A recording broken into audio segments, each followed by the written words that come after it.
ila hadratin Nabi Mustafa Rasulillah sallallahu alaihi wasallam wa Syekh Abdul Qadir Al-Jailani wa Syekh Muhammad Alwi Al-Maliki Al-Hasani Syekhulahum Al-Fatihah.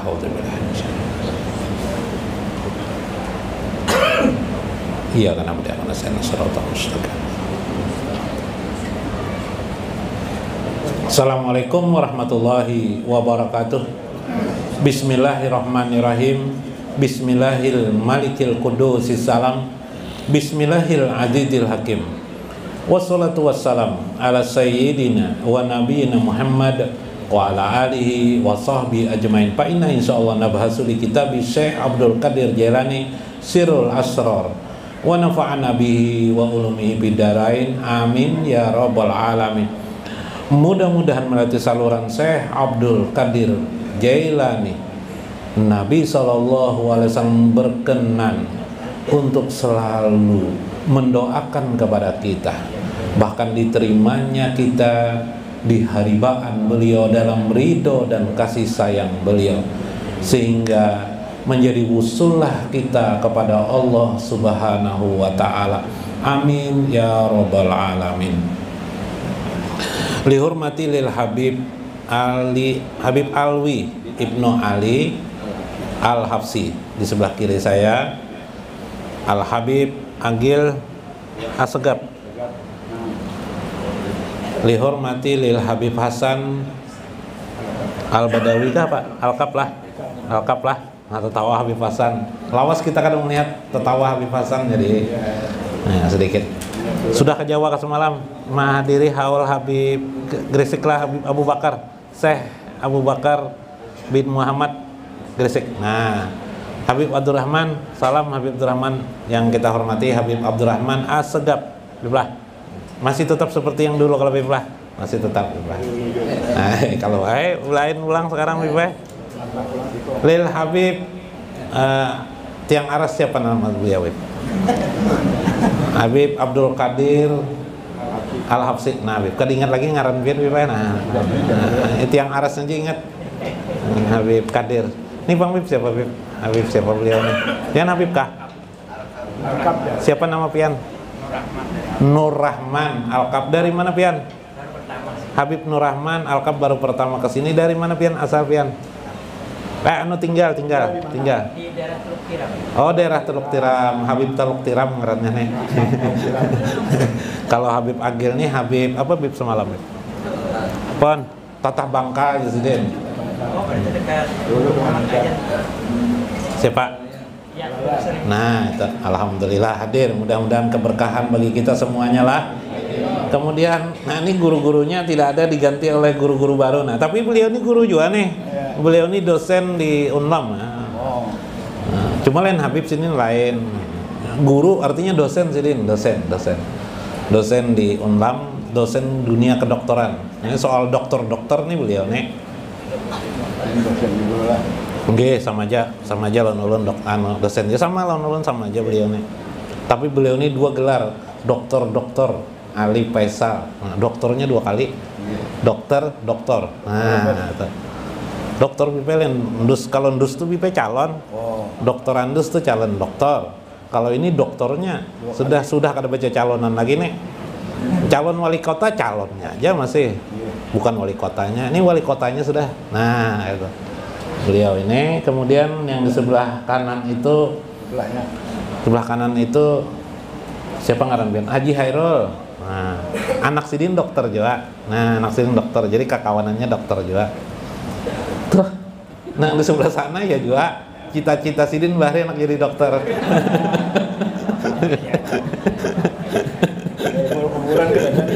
Jadi sama aja dokter ya semua. Itu Rudiansah, ini Haji Herul, di tengah nih ini Ali Faisal. Okay. Yang hadir di luar, di dalam para guru-guru Saripah Saraib. Nah, Saripah ada juga kah? Ada lah, alhamdulillah hadir. Nah, masih bisa senyum kelas Sidin. Senyum aja Biblah. Nah, insya Allah senyum aja.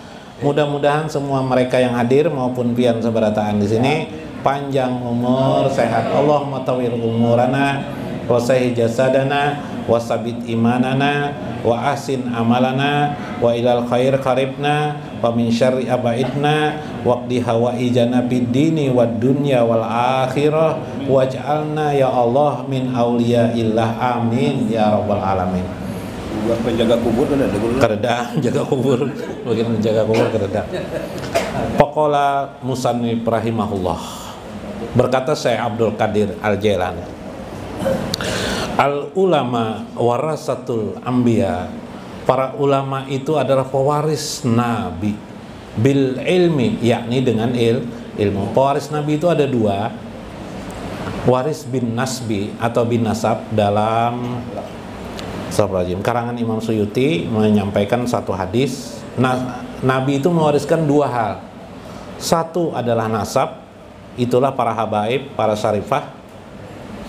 Warisan yang kedua adalah ilmu, itulah adanya ulama. Nah, kedua-duanya kita cintai. Ulama kita cintai, habaib kita cintai. Jangan sepenggal-sepenggal. Ulama dicintai, habaib tidak dicintai. Atau terbalik, ada juga. Nah, kedua-duanya. Yuhibbuhum ahlus samai, karena adanya ulama itulah. Yuhibbuhum ahlus samai, para penduduk langit itu melirik, suka, cinta kepada penduduk bumi.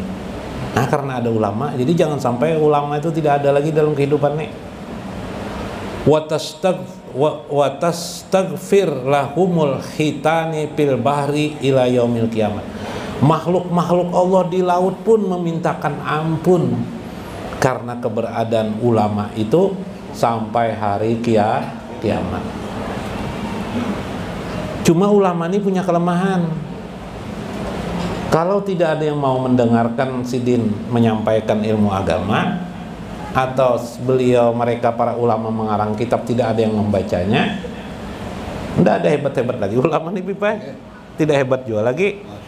Nah, jadi harus sama-sama ada ulama, ada yang mendengarkan, ada juga yang membaca kitab-kitab mereka.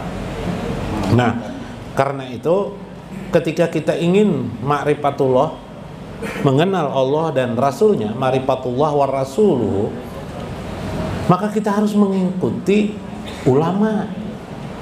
Cara ulama mengenal Allah itu yang kita turuti. Siapa ulama itu? Ulama-ulama itu yang pernah hidup masa silam, seperti contohnya dalam hal ini Syekh Abdul Qadir Al-Jailani. Kalau dalam fikih seperti Imam Syafi'i. Jangan belajar sendiri, jangan mengajar sendiri maupun belajar sendiri. Gurunya dan yang mengajarnya tidak lain jadi setan, karena tidak ada panduan. Itu penting memahami warasatul anbiya, karena Nabi mewariskan hanya kepada ulama. Nah, karena itu kita di sini menyampaikan, membacakan kitab-kitab ulama itu mau tidak mau. Kenapa? Karena mereka lah tuntunan kita. Kita mencari tuntunan itu kepada mereka. Jadi bukan pikiran saya pribadi. Hadis tadi adalah hadis rawahu Imam Abu Daud.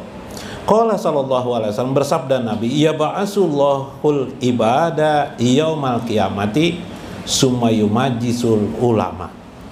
Allah mengutus hambanya itu pada hari kiamat, summa yumayijus ulama. Yumayiz itu kemudian Allah memilih di antara para hamba-hambanya itu adalah ulama sebagai perwakilan. Jadi ibaratnya apa, Bib? Terminal. Ada nabi, terminal nabi kemana? Tidak langsung ke umat, tidak, ke ulama dulu. Dari ulama baru kepada umat. Jadi umat ini memegang ulama. Nah, ulama dan habaib lah, kalau dalam istilah saya Imam Suyuti, ulama dan habaib dipegang mereka ini kepada baginda Rasulullah sallallahu alaihi wasallam. Fa yaqulullahu taala, Allah berfirman kepada mereka, ya masyaral ulama, wahai sekalian para ulama, inni lam ado ilmi, tidaklah aku letakkan ilmu itu bikum illa li ilmi bikum, kecuali kepada kalian ilmuku. Artinya Allah meletakkan ilmu itu kepada ulama. Lain non Al-Quran lah guru. Al-Quran bagaimana memahami Al-Quran kalau tanpa ulama? Iyalah. Coba Al-Quran dikasih kepada hewan, lawan kucing, bermanfaat lah. Hah? Bisa lah membaca kucing? Siapa yang bisa mengajarkan Al-Quran? Ulama ya lah. Nah, logis. Oh, logis guru nah, logis. Paloi empat juga, logis guru aja. Walam ada hupikum. Walau lam ada hupikum lau azabakum. Andaikan tidak ada ulama di antara kalian, pastilah kalian akan kuajab langsung gitu kan. Jadi yang menahan ajab Allah itu apa? Ilmu Allah. Ilmu yang di tangan para ulama. Intaliku ilal jannah, sehingga kalian bisa dimasukkan ke dalam surga. Faqad ghafartu lakum, dengan demikian karena kalian mau mempelajari ilmu-ilmu dari ulama itu, kalian faqad ghafartu lakum, aku ampuni kalian. Nah, jadi kita diampuni oleh Allah karena kita mau mempelajari ilmu-ilmu yang disampaikan para ulama yang ada di dalam kitab mereka. Ya lah. Nah, kemudian ujar Syekh minggu kemarin, maka lazimkanlah mulazimatu kalimatin la ilaha illallah bilisanika, dalam lisan kamu. Awalan, jadi dikeraskan bacaan la ilaha illallah dalam hati di rumah, jangan juga teriak-teriak, sedang aja lah situasi tertentu. Makanya di dalam agama kita itu sholat 5 waktu, ada yang jahar, ya lah, ada yang bahasa sekarang semel aja, bukan semel apa silent ya, silent. Nah, silentnya Kak, ya lah apa aja, senyap ya lah. Sholat apa tuh senyap? Sholat apa? Johor, asar, di sir, bahasa Arabnya sir. Johor, asar tidak bersuara lah, tapi kalau maghrib, isya, subuh bersuara. Begitu juga zikir kita, ada saatnya kita bersuara la ilaha illallah, la ilaha illallah, nanti ada kita di dalam hati saja. Wa ba'dahu bihayatil qalbi, setelah itu hidupkanlah hatimu dengan mengingat Allah. Nah, berarti dalam hati nih Allah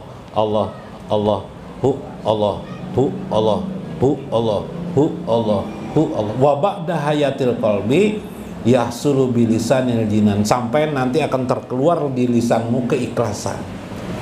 Tasmiyatul mutasyawwafati, yaitu ucapan penyampaian yang disucikan Allah Subhanahu wa ta'ala. Di antara zikir itu, nah pulang, fa'ama zikru adalah zikrul lisani, itu disebut dengan zikir lisan yang itu la ilaha illallah.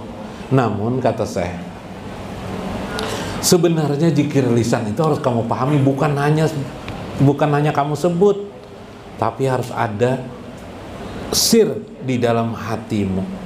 Paka'annahu bizalika yazkurul qalbu manasya min zikrillahi ta'ala, seolah-olah semua itu diikuti atau diucap pula oleh hatimu, manasya min zikrillah, apa yang terlupa daripada mengingat Allah. Begini, zikir itu bahasa Arab, ada di dalam Al-Quran maupun ada di dalam hadis Nabi. Misalnya firman Tuhan, fazkurullah, ingatlah kepada Allah. Fazkurullah qiyaman wa qu'udan wa ala junubihim, ingatlah kepada Allah, ajar Tuhan dalam Al-Quran, berdiri, duduk, dan berbaring. Zakara itu diterjemahkan oleh ulama, arti asalnya adalah mengingat Allah. Nah, cuma belakangan disebut orang juga zakara atau zikir itu menyebut Allah. Bila orang pina mabok kah, pina apakah, pina ngamuk kah, sebut kata orang. Atau orang Jawa sering apa, nyebut dia orang kan, itu bahasa Jawa. Ada bahasa Indonesia nyebut, ingat, maksudnya ingat. Kenapa? Karena dengan menyebut nama Allah, la ilaha illallah, hati kita jadi ingat kepada Allah. Jadi menyebut itu bagian daripada mengingat Allah. Jadi jangan Anda pertentangkan antara menyebut maupun karena menyebut itu bagian daripada mengingat Allah. Syariat mengajarkan kepada kita, ada yang diucapkan di lisan, ada yang disampaikan melalui hati, ada yang disampaikan menurut sir hati kita. Allah berfirman, wa ya'lamu sirra wa akhfa. Allah mengetahui sirmu wa akhfa, dan yang lebih tersembunyi daripada sirmu. Subhan. Ya kah? Berarti zikir itu ada zikir lisan, ada zikir hati, ada zikir sir, ada lagi zikir yang lebih tersembunyi daripada sir itu sendiri. Subhanallah. Ini penting. Nah, ini adalah cara keagamaan kita mengajarkan kita supaya kita terikat dengan Allah Subhanahu wa taala. Faqala musannif, berkata Syekh Abdul Qadir Jalani, wa amma zikrul qalbi, yang disebut dengan zikir hati itu ialah bahwa mulahajatil qalbi ma fi domirihi minal jalali wal jamali. Maka yang disebut dengan zikir hati itu ialah tergoresnya hati pada domirnya, tergoresnya hati pada domirnya. Apa? Pada domir itu artinya yang tersembunyi di dalam hatinya, tergores minal jalali wal jamal, tentang kebesaran dan keindahan Allah. Itulah disebut dengan zikir hati. Contoh zikir hati, ulun duduk di muka pintu situ, Allah, Allah, di hati ulun Allah, Allah, Allah, Allah. Mungkin pakai tasbih, bisa aja pakai tasbih. Pakai tasbih Allah. Imam Junaid pernah, kenapa jadi pakai tasbih, jadi ditegur orang? Ini pintuku mengingat Allah, Jasin. Ini adalah bab, ini adalah pintu Jasin untuk mengingat Allah. Nah, atau Allah, Allah, nah di hati ulun Allah, atau subhanallah kah? Subhanallah, subhanallah. Di hati ulun terbayang melihat di hadapan ulun ada kucing.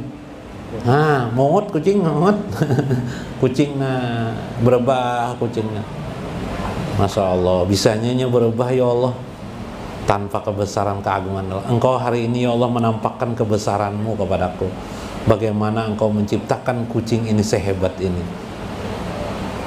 Sambil ada makanan, ada apa, kita kasih itu dimakannya, kita lemparkan batu, mau makannya, tahu benar batu lawan kue tahu.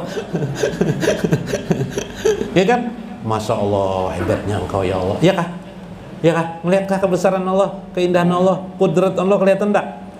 Maka menggambarkan jalal Allah. Namanya itu adalah zikir kolbu namanya. Zikir kolbi namanya, atau zikir hati namanya. Apa bedanya zikir hati dengan zikir roh? Nah, bedanya dengan zikir roh, ujar saya, wa zikru roh bahwa musyahadatun, dia adalah musyahadah. Musyahadatu anwari tazaliyatis sifat, yaitu menyaksikan cahaya nur cahaya tazaliyat. Tazali itu kejelasan daripada sifat Allah, sifat Allah, tajalinya sifat Allah, itu disebut dengan zikir roh. Nah, zikir roh di hati juga, cuma tidak ada diucapkan Allah, Allah, Allah, Allah, itu tidak ada, santai aja duduk, tapi paham. Melihat burung di udara, melihat burung di udara tuh subhan. Apa itu? Terpahamilah sifat Allah. Apa gerang burung itu sifat Allahnya, Pak? Kekuasaan Allah lagi jatuhnya, tapi pada sifat Allah. Oh, ini barang baru. Kayaknya burungnya itu turut jalan ngantar itu, ada elang. Oh, elang langsung ditangkapnya burung kecil tadi itu, dimakannya oleh elang. Palui pas lewat nak diterjang elang juga, tapi paham lain burung jar elang. Sadarlah kita ada sebuah kekuasaan. Itu baru burung itu, makanya bisa mati. Melihat datang duduk di jalanan, melihat mayit jalan, mati bipai. Tanduan. Unggut-unggut kita. Ilah, manusia bisa mati. Yang tidak pernah mati, yang selalu hidup itu siapa? Yang bako itu siapa? Yang kekal tuh Allah. Saat itu namanya kita suhud musyahadah, menyaksikan tentang sifat tajali Allah pada kehidupan, sifat jelasnya tajali kepada kehidupan. Jadi tajali itu sesuatu keadaan yang sudah sebuah peristiwa. Pahamlah peristiwa yang terjadi itu tajalli. Pian duduk di sini, kita duduk sini, tajalli semuanya nih. Alam semesta ini tajalli Allah. Tajalli apa? Tajallinya rahmat Allah Subhanahu wa ta'ala. Jadi kalau kita melihat alam semesta ini sebagai rahmat Allah, berarti kita melihat tajalli Allah yang maha pengasih kepada semesta alam dan kasih sayang Allah Subhanahu wa ta'ala. Masya Allah. Kawalah musyahadah kata. Nah, amalkan. Inilah yang dimaksud dengan zikir perbedaan dan persamaan antara zikir hati dengan zikir ruh namanya. Zikir ruh tentang tajalli sifat-sifat Allah, zikir hati tentang tadi memahami, tergores di hati tentang kebesaran dan keindahan Allah pada saat kita mengucapkan nama asma Allah di hati kita. Subhanallah. Mudah-mudahan bermanfaat, mudah-mudahan bermakna dan dapat kita amalkan dalam hidup kita sehari-hari. Wallahul muwaffiq ila aqwamit thoriq. Assalamualaikum warahmatullahi wabarakatuh.